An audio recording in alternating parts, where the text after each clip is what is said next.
commencer par ça. Il faut commencer par le travail. Le aleph-bet de la spiritualité, c'est cette capacité de s'arracher au biologique, c'est-à-dire à la réaction. Et là, ça ouvre des perspectives, et c'est ça la notion messianique, c'est ça l'émancipation. C'est que je vais dire que la réaction, c'est que le négatif qui est en moi lui-même va dire le sens de l'être. Va dire le sens de l'être. Alors, juste pour vous dire, parce que je vois que le temps passe vite, je ne veux pas vous faire plus d'une heure, je vais vous lire presque un texte prophétique qui est très intéressant, qui dit ce qui se passera, et on n'en est pas loin d'après moi, juste avant que le Mashiach y vienne. Le texte nous dit ce qui va se passer juste avant que le Mashiach y vienne. On va essayer de l'analyser en 2 minutes, en 5 minutes, voilà, j'essaie de faire 1 heure, on est à 55. En moins de 5 minutes, on va essayer de voir comment ça va être. Bon, le texte dit comme ça. Le texte dit Tano Rav, Rav Pinchas ben Yair Omer. Michel. Ouais. Il dit que depuis que le temple a été détruit, que c'est le début du temps messianique, arrive. Boshou Chaverim Bebanav Chorim. Vechapo Rosham. Bon, ça on va le passer parce que c'est juste après, on va passer au Mashiach directement. Il dit d'abord qu'il y a une descente. Que les Hakima, que l'intelligence est devenue littérature. Mais avec les Safra, ceux qui étaient Chacham sont devenus des Sofer.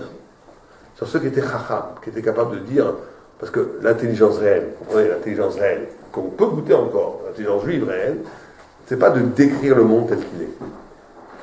C'est de se mettre en contact avec la parole de Dieu qui a fait qu'il y a le monde. C'est ça la vraie Chorma.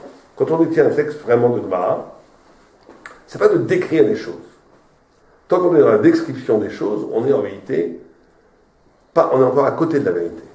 Le rapport, un vrai rapport à la vérité, c'est que toutes les paroles, vous savez qu'en hébreu, une chose s'appelle davar et une parole s'appelle davar. Davar. Davar, parce que chaque chose est portée par une parole créatrice. La matière en elle n'existe pas. La matière est portée par une voyelle divine qui l'a fait exister.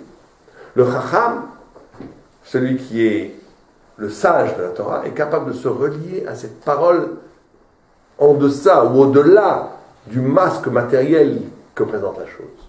C'est pour ça d'ailleurs que c'est le secret de pourquoi les grands initiés peuvent faire des miracles. C'est pas qu'ils font abracadabra. Abracadabra d'ailleurs qui est d'hébreu. Abara qui est des vara, qui soit créé comme il a parlé. Mais c'est d'hébreu. Vous savez que chez les Celtes, c'est très intéressant, les Celtes, les Bretons, ça une des 10 tribus perdues, parce que quand vous regardez les livres des Celtes, Kabbalah pure. Que la Kabbalah pratiquement. Un peu déformé, mais que la Kabbalah. D'où ils ont pris ça? Alors, ou bien, il y avait un kabbaliste il y a 13 siècles qui leur a enseigné ça, mais c'est la pure Kabbalah. Abracadabra, il y en a plein d'autres. Balzébout, d'après vous, c'est quoi Balzébout? Balzébout, c'est quoi? Le ramage. Vous êtes hébraïsant, donc vous savez ce que c'est Balzébout. Bal, c'est quoi? Le maître. Le maître des mouches. Balzou, c'est le maître des mouches. Mais vous savez combien de mots dans la langue française sont d'origine hébraïque et que c'est complètement ignoré même par les dictionnaires étymologiques. Quand vous dites un fruit en français, fruit, quand vous regardez dans l'étymologie, on va dire fritus. Mais fruitus, ça vient d'où? Péri, c'est le même mot. Péri, boré, péri, anamagre. Péri, fruit, c'est les mêmes lettres. S'il connaît l'étymologie, la phénologie, il sait très bien que c'est exactement. La philologie, c'est exactement pareil. Fruit, le P, le S, fruit. Quand vous dites l'air, avir, air, c'est le même. Hair, avir, tout ça, c'est des. Kafoul. Kafoul, on a parlé hier, du couple, le couple Kafoul. Il y a des centaines de mots. Edem et Dom. Oui, il faut attention aux faux amis. Il y a des faux amis aussi. Hein. Ouais. Mais il y a des choses qui sont véritablement prouvées, que ça vient de la langue et qui sont niées. Et c'est très souvent un facteur essentiel. Il y a des choses, c'est très intéressant de voir. Regardez, on dit que l'eau c'est la Torah. L'eau c'est la Torah. L'eau, en hébreu, c'est maïm. C'est un pluriel de ma. Ma, c'est quoi? La question. La Torah, c'est un pluriel de questionnement. Il n'y a pas une page de Gemara sans une question. La Torah, c'est du questionnement, tout le temps, parce que c'est ça l'intelligence. Chochma, C'est l'anagramme de Koachma. La force du quoi, c'est le pouvoir d'ouvrir le champ de l'infini de l'horizon de la pensée par le questionnement, par le forage même du questionnement, un forage vers le haut. C'est ça la Torah. Maïm, maïm. Et bien, c'est ce secret du lien. En plus, l'eau et la Torah sont aussi liés parce que l'eau, c'est en même temps le signe de la vie. Il n'y a pas de vie sans eau, il n'y a pas, bon, comme il n'y a pas de vie sans Torah. Il y a aussi, c'est le paradoxe, parce que l'eau, c'est dans les quatre fondements qui sont la terre, qui est la paresse, l'air, qui est l'orgueil, le feu, qui est la colère. L'eau, c'est les pulsions vitales. Or, on dit comment ça se fait que les ta'avot, c'est lié à la Torah, parce que justement, il n'y a pas de Torah sans désir, sans eau, le désir de la vie. Mais comme vous voyez, ces secrets qui sont dans la langue, beaucoup, ils sont aussi dans les autres langues. Quand vous dites quoi en anglais? What? Quand vous dites l'eau? What? Water. Quand vous dites quoi en allemand? Wasser. Wasser. En français, il prend le latin. Quid, aqua. Il y a un rapport étymologique entre l'eau et le questionnement tout le temps. On a bien sûr, c'est la langue sémitique, c'est pareil. Bien, en tous les cas, pourquoi on dit ça, je ne m'en souviens plus. Alors on dit ici, lui te dit, ah oui, parce qu'on disait cette idée, on va vraiment essayer de finir, parce qu'on est arrivé à l'heure, qu'un des signes messianiques, c'est cette descente, cette chute ontologique. Être la chokhma, c'est pas de décrire quelque chose. La chokhma, l'intelligence pure judaïque, c'est d'être capable de se mettre en relation avec la parole qui porte la chose. Quand on lit la Torah, on doit créer. Pour ça qu'on peut faire, on disait, pour ça qu'on doit parler de ça, un vrai tzaddik peut faire un miracle. On dit que la parole de Moshe était lourde. Elle était lourde parce qu'elle était plus forte que le réel. Elle peut casser le réel. Et ça, on en voit tous les jours. Moi, j'ai eu dans ma communauté, j'étais rabbin à Paris, il n'y a encore pas longtemps, là, j'ai abandonné pour faire le collège. Mais un vieux monsieur qui est venu me voir, qui m'a dit, mon petit-fils, à 2 ans, il a un cancer terrible. Les médecins disent qu'il n'y a aucune chance. Faites quelque chose, que je fasse. Je dis, allez voir Abraham Kanievski, qui est un très grand rabbin à Bnei-Brak. Il a été le voir, et je vous crois que c'est une histoire qui m'est arrivée à moi il y a 1 an maintenant. Il était le voir, 3 semaines après ou 1 mois après, il vient me voir à la synagogue, il vient me voir presque en pleurant, il me dit, monsieur le rabbin, je dis, qu'est-ce qui se passe? Il me dit, j'étais voir le rabbin que vous m'avez dit, il a fait une bracha, il m'a dit comme ça, il a dit, hier, je suis revenu le voir une deuxième, il dit, je vous ai déjà dit qu'il y avait un Shlema, vous n'allez pas me voir une deuxième fois. Et il vient me voir ce bonhomme, ce vieux bonhomme, il me dit, vous savez que l'enfant est complètement guéri et les médecins ne se l'expliquent pas. C'est ces mots.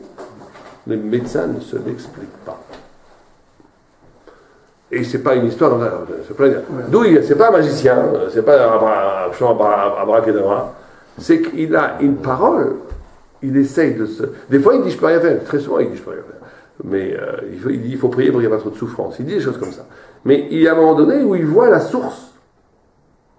La source du réel n'est pas le réel. C'est ça le génie juif. C'est ne pas être soumis au réel. C'est pour ça que le juif résiste au réel d'ailleurs. C'est pour ça que le juif ne meurt pas après 3000 ans d'histoire où tous les peuples dans les mêmes conditions socio-économiques que nous, socio-politiques ont disparu, des milliers de peuples. On n'est pas Superman. Tout le monde dit comment ça fait que nous on est plat alors que tous les autres peuples ont disparu. Comment ça se fait? Ça vient pas de nous, c'est pas qu'on est Superman.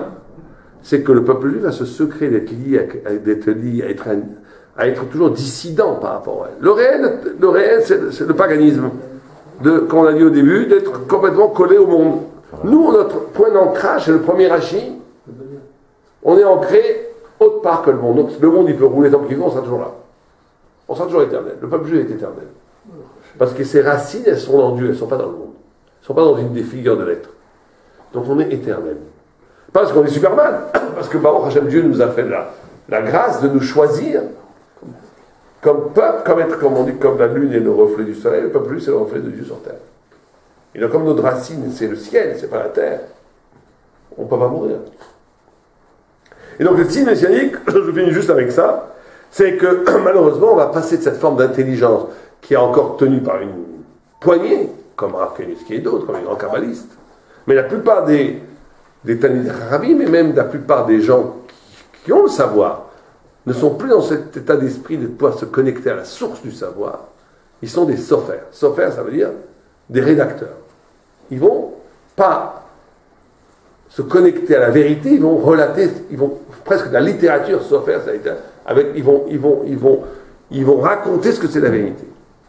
Tout le monde comprend que le mont Sinaï, par exemple, c'était pas une vérité. C'est pas comme on a vu dans les films, on voit la fumée. C'est que le tissu du monde s'est déchiré, on a vu la vérité en soi. Et le Tracham, le grand Talmid Tracham, quand il étudie, c'est pas qu'il lit le texte qui raconte une histoire à propos de la vérité. Il est tellement profondément dans la vérité que le tissu mondain se déchire, il voit la vérité en soi. C'est ça l'expérience de l'étude. In fine. Et lors de l'étude, in fine, ad asof, c'est pas simplement de comprendre des choses. C'est que cette compréhension est tellement forte qu'elle casse l'écran du monde pour faire apparaître la vérité en soi. Et ça, c'est très rare, parce que une des choses qui a été détruite, c'est ça. On est passé de la chokhma à une sorte de littérature, ça s'appelle. Et deuxième chose, on dit que et tout va tomber, il y a une sorte de rondelle. Et sur qui est-ce qu'on peut se reposer? La même idée, quand tout est cassé, sur Dieu. Alors il y a toutes sortes de décrets. On dit que le fils n'aura plus honte du père, que toutes les valeurs sont s'écrouler. On dit que le dor aura une face de chien. Une face de chien. Ador kepne a kelev. Aben enomit bayesh. On dit que la chutzpah isge, que l'insolence sera isge, c'est-à-dire en hébreu, en même temps ça va grandir, en même temps elle sera suffisante. Ça sera suffisant d'être insolent. Bon, ça on voit ça aussi. Tous les signes sont là. On dit aussi que le père n'aura pas peur, le fils n'aura plus honte du père. Plus de respect, plus rien. On dit que la fille elle fera pas sa belle-mère. Ça a toujours été. Écrit ça, toi qui m'as dit. C'est lui qui m'a dit, hein, c'est pas moi. Bon, on espère, Bezat Hashem, que par le mérite de la Torah, que par le mérite on arrive, que le Mashiach vienne le plus vite possible, et que le Mashiach amène l'émancipation universelle, le bonheur universel à nous et tout à l'Israël. Amen. Je vous prends juste un petit moment pour parler du Kollel ou pour en parler Allez-y, comme vous voulez, je crois.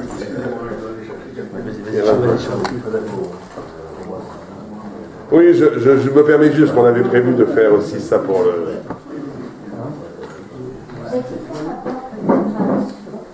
Oui.